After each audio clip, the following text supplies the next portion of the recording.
Well, today we got to do a repair to one of my tools. This is the Matco DT4 tire pressure gauge. As you can see, normal wear and tear got me a bad hose. The reason for the tape was just to try to buy me a little bit more time. Now, they hadn't made this DT4 in a long time.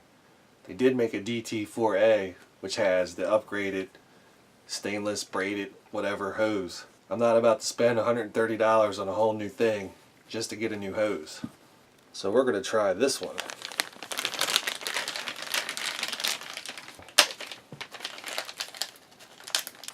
I got this one off of Amazon. I'll put a link up to it. It was like 20 bucks. So we got Mr. 17.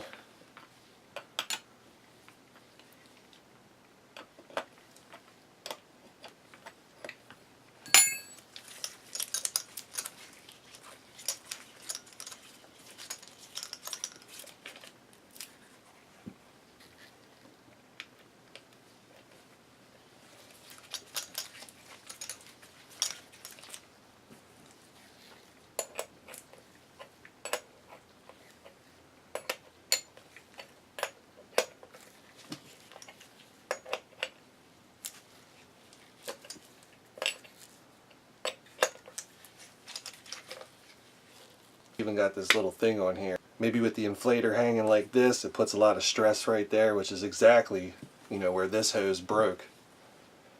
So we're going to take this to work and see how this thing does. Now, when this thing first broke, I contacted Matco about a replacement hose. From what they said, there was actually two versions of the DT4.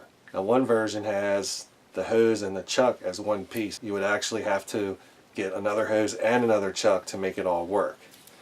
Now, this version wasn't the very first version, so the chuck is serviceable. But for either version, this one comes with the chuck. So this one, provided it works tomorrow at work, this one would be the way to go.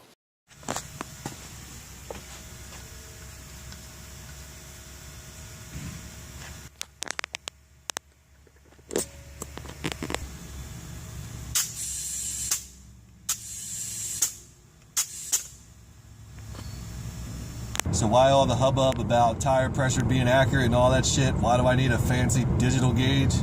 Well, this is why. You get something like this where, it'll tell the owner of the vehicle the tire pressure and 40 in the front and 39 at the rear. More than likely, they're going to complain about it. Oh, well, my tires are overinflated. So that's the big deal for having a digital tire pressure gauge.